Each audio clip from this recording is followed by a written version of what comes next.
India गठबंधन की बात चली है तो कहीं ना कहीं अखिलेश यादव ने मायावती पे शामिल होने पे नाराजगी व्यक्त की है और वहीं आज मायावती ने उस पर कमेंट किया है कि हमारे जो गठबंधन में शामिल नहीं उनके खिलाफ बेफिजूल की बातें ना करें और कभी भी किसी को जरूरत पड़ सकती है।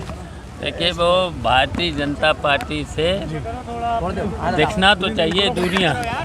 अगर भारतीय जनता पार्टी के अनुसार काम करेंगे तो उनसे नहीं हो सकता। उनसे कैसे उम्मीद की जा सकती, उनसे उम्मीद नहीं की जा सकती। लेकिन जिस तरह से इंडिया गठबंधन की चर्चा चली, कहीं ना कहीं विरोध में जयंत चौधरी भी शामिल थे। अरे कोई नहीं था, बातचीत तो होगी। इंडिया गठबंधन मजबूती के साथ होगा और 2024 में भारतीय जनता पार्टी को हटाने का काम इंडिया गठबंधन करेगा। लेकिन संसद में जिस तरह से जगदीप धनखड़ जो सभापति हैं उनकी मिमिक्री की गई, उस पर भारतीय जनता पार्टी कह रही है कि पिछड़ों का अपमान किया विपक्ष ने। देखिए, ये भारतीय जनता पार्टी के लोग तो हमेशा झूठ बोलते हैं। जो मिमिक्री है तो ये तो एक कला है, ये तो कला है। अब बताओ, कला में तो खुश होना चाहिए था। कोई किसी की अगर नकल कर लेता है तो बहुत अच्छी बात है।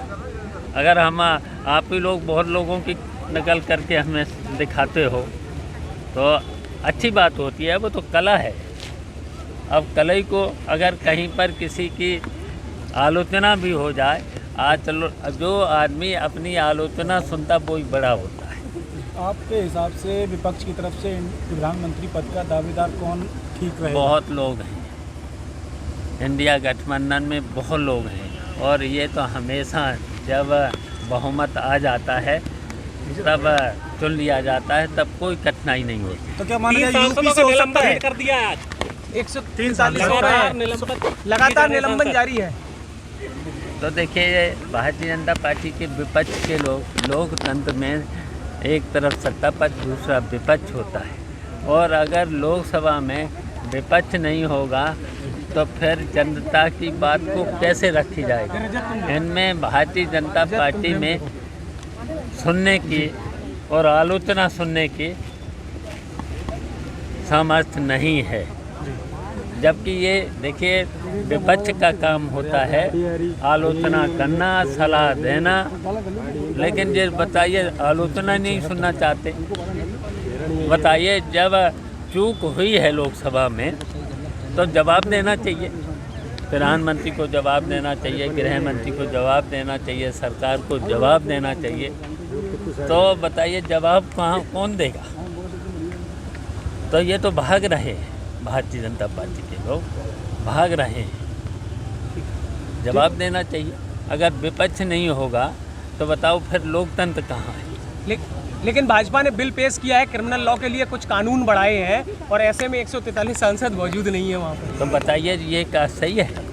जब विपक्ष नहीं है तो ऐसा तो कभी हुआ नहीं संविधान में। तो ये तो लोकतंत्र के खिलाफ है। ये लोकतंत्र को मानते नहीं, संविधान को मानते नहीं। तो ऐसे में तो हमने तो तभी तो कहा था कि जब ये निलंबित करना चाहते हैं तो फिर जनता के बीच में आ जाएं, चुनाव में आ जाएं, हैं?